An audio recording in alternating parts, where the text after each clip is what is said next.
welcome. My name is Chris from ChristopherHole.com, and welcome to our whiteboard presentation where we're going to be talking more about self-rehabilitation or rehabilitation in general. If you just want to know more about how your body's working, how it's put together, and you are working with a professional in your rehabilitation.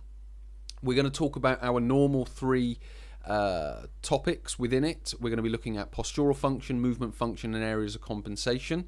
And the fascial line that we're going to be talking about is the lateral line. So far we've talked about the superficial back line.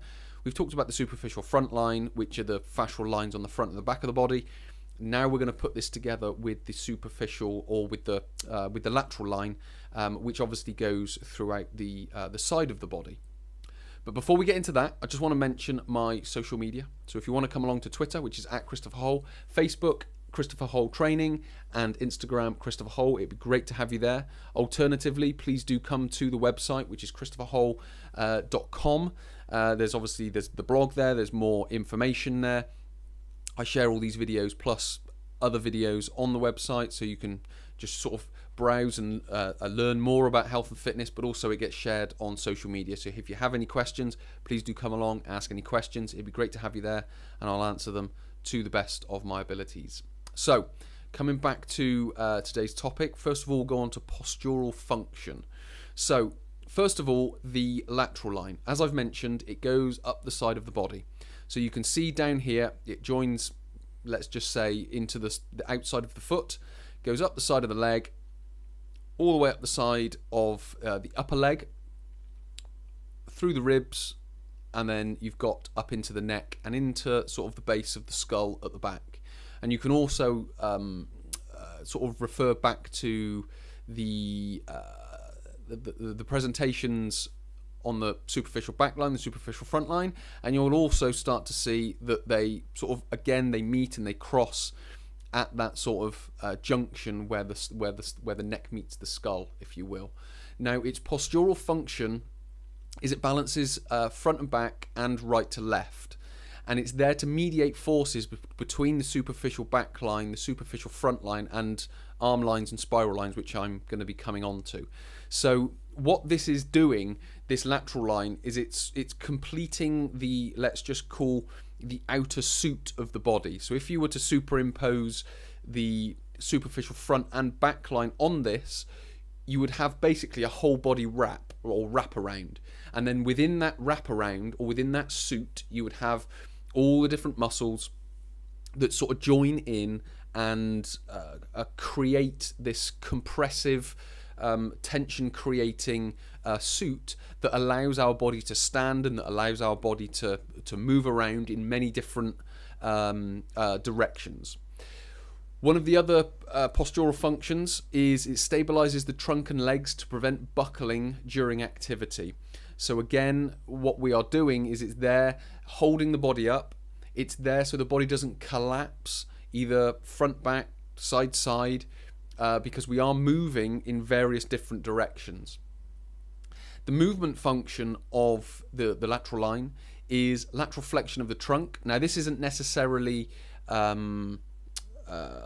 sort of like whole body thinking, but just to give you a breakdown of the movements that it can go through if we were to break the body up, because from here we are kind of talking about a movement, a muscular function, which isn't always what a lot of people talk about in when we talk about fascial lines, but it will have a lateral flexion of the trunk, abduction of the hip, so the lifting the leg out to the side, eversion of the foot, and break during lateral and rotation movements.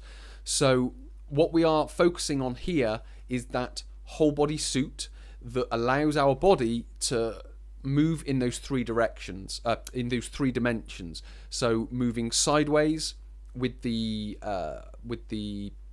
lateral line, moving front and back with the superficial back line and the superficial front line. So what we've now got is we've got moving forwards, moving side to side, and then what we've got on top of that is we've got the rotational movement. So we've got our three planes: front, back, side, side, rotation. So with all of those put together, we've got our outer suit, which allows us to move and glide using hips, shoulder, and to some degrees our spine and neck to be able to move in all those three directions, in all those four directions, and create what we know as movement. Finally, the areas of compensation. You might find ankle pronation, supination, so the foot collapsing in or the foot arch being up too high. Ankle dorsiflexion, so you might be limited, your knee coming forward. So these are all areas that you can start to work on in and around the ankle joint. You've got adduction limitation, so you might find that you can't get your leg across your body very well. So you might want to start working on the outer hip. This will also help with hip adduction and just general, let's call it strength, being able to hold your body through the lateral line. One thing I do with a lot of people is when we get them into a side plank and they find themselves not being able to hold them up so well or hold themselves up so well, what I tend to do is I'll roll through this hip area, potentially through this area between the ribs and the pelvis. I'll then get them to recreate the side plank, and what will happen is they'll be able to hold themselves up a lot more effectively. But what you can also do is roll further down as well, so rolling all the way down. What I have done with some people is I will again get them into sort of a side plank posture or position. Some people will find their lower leg is very active, so what I'll do is again I'll roll through that area, and then that will tend to relax that, and then the ability to perform that side plank will be a lot more effective, and they'll be able to feel it in the areas where they want to feel it, which is up in the hip, the obliques and the QL, and to some degree up into the shoulder as well. So it's very effective, certainly through sort of the lower leg, the hip, and the bottom part of the torso. It's very good at just developing greater balance and greater sort of strength through that lateral line. And then you've got side shift of the rib cage. So if you do find someone stooping to one side, again, that can be mitigated with certain techniques, not necessarily to some degrees a foam roller, because you will have certain muscles there, but more so for this lateral line, it's more in and around the ribs, so you may have to go through different techniques to be able to get there. Then you've got finally shoulder restriction due to over involvement of head stability. So what we've got here is we've got these neck muscles through here that will be very active, which will be restricting how your shoulder can move, because they'll be restricting the AC joint and the sternoclavicular joint as well. So if we can start to manage those, what we can then start to do is or start to relax those, we can then start to develop the shoulder restrictions that are happening. What we can also do is manage the breathing, because the breathing will be very heavily involved in these rib muscles, if you will, or the rib fascia. By diaphragmatically breathing, that can help relax that area. And then even just doing that, you might find getting the arms overhead a lot more effective. So it's very much, when you're thinking about what or where the restriction is or what limitation they have, think about joints above and below. To some degree you can come a bit further away, but certainly to start with, just focus on that joint, releasing that joint, and then the joint above it and below it. And what you'll tend to find is that the restriction that you, or the compensation that you have, you will tend to find it will be released. So all the way through that, so with your ankles, you might focus up the lower leg, and you might focus in and around the sort of the lateral part of the foot or the bottom part of the foot. With regards to the hip, you'll focus on the lumbar spine and possibly down through the IT band, the vastus lateralis, down into the knee.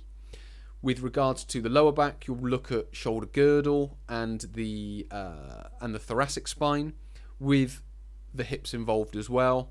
With the shoulder, you'll look at the thoracic spine and the neck, and with the neck, you'll look at the occipital area, because there is a lot happening there. You've got the superficial front line, the superficial back line, which all cross in that area, and and the shoulder girdle and the shoulder joint as well below it.